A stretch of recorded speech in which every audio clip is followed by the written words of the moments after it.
घृणा करके भाग जाए। कभी कभी अभी दिखाना पड़े। एक बार दो महात्मा थे, अच्छे थे, भजन करते थे, जंगल में रहते थे दोनों। अब एक दिन उनका धीरे धीरे नाम हो गया तो एक दिन राजा आया दर्शन करने। राजा ने भी सुना कि हमारे राज्य में वहाँ जंगल में कोई महात्मा रहते थे। उन्होंने कहा देखो राजा आ रहा है, आएगा यहाँ जो है सम्मान करेगा, दुनिया भर का हीरे जवाहरात चढ़ाएगा, और राजा आएगा तो और दुनिया पीछे पड़ेगी। सोचे कि जब राजा साहब जा रहे थे तो कोई और बहुत बड़े महात्मा है। जब बड़ा आदमी किसी के पास चला जाए ना तो छोटे मोटे तो और ज़्यादा आकर्षित हो जाते हैं। क्या हो जाते हैं? ज़्यादा आकर्षित होता है। तो राजा जब गया बोले तो फिर बोले तो गड़बड़ हो जाएगा, भजन नहीं होगा, क्या करें? तो उन्होंने कहा एक ही रास्ता है।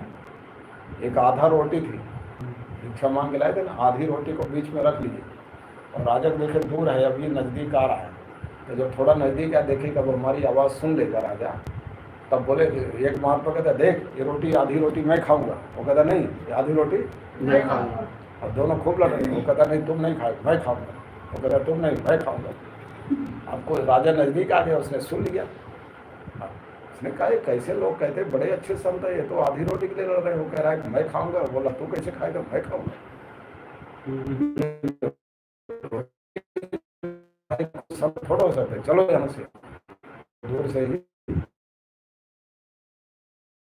क्या होगा ऐसा होता है। और यहाँ पर एक जो है कि पंडित रामदास थे, मध्य प्रदेश के, ओरछा के थे, ओरछा के राजा के पुरोहित थे। तो वृंदावन गए भागवत पढ़ने। मतलब विद्वान तो हर चीज़ के थे, लेकिन उनके भागवत पढ़ने की इच्छा, चलो वृंदावन को दे रहकर पढ़े। अब पढ़े लेकिन उनको वृंदावन इतना अच्छा लगा कि वहाँ से आने की इच्छा न। और मतलब है कि काफ़ी उम्र भी हो गए थे। पहले काशी वेदांत वगैरह पढ़े थे, लेकिन विवाह भी हो गया था, बच्चे भी थे, लेकिन फिर ही हुई है कि बाद में हुआ चलो काशी वृंदावन भागवत पढ़े। तो यहाँ जो है राजा बोले चलो हम 1 साल के लिए वृंदावन जा रहे हैं भागवत पढ़ने, फिर आ जाएंगे। लेकिन उनका मन वहाँ इतना अच्छा लगा कि फिर घर आने की इच्छा नहीं है।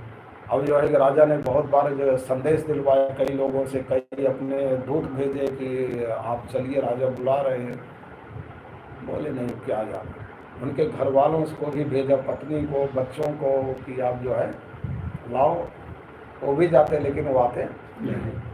जब कोई नहीं आए, एक बार राजा उनके परिवार को लेकर खुद गया मनाने, उनको हरे राम व्यास को मनाने गया।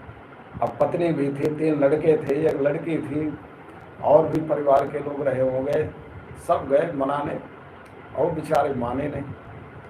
वो तो कहते सब वृक्षों से लिपट कर रोते थे। बोले कि ये वृंदावन के जो वृक्ष है, वृक्ष नहीं है, ये तो संत है, हमारे भाई है। ये जो है कि इनके बहुत बड़ा पुण्य है कि वृंदावन में इनका जन्म हुआ। तो सबसे रोते थे कि अब आपका साथ छूट जाएगा। सब पीछे लगे थे। और उनका एक नियम था कि रोज जाते थे राधा वल्लभ जी के मंदिर में, तो वहाँ आरती देखते थे, प्रसाद लेते थे। अब उस दिन उनके राजा के परिवार वालों के चक्कर पड़ के आरती भी छूट गई। क्या हो गई? आरती भी छूट गई, प्रसाद का टाइम भी छूट गया। अब बड़े परेशान।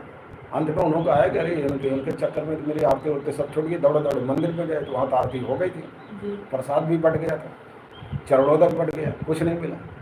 तीसरे में जब मंदिर में झाड़ू लगाने वाली मेहतरानी होती है ना, क्या छोटी जाति की, अब वो आ रहे थे तो मंदिर के पुजारी ने दिया होगा उसको कुछ कढ़ी भात, जो मंदिर का कुछ दिया होगा, तो थाली में लेकर आ रही थी।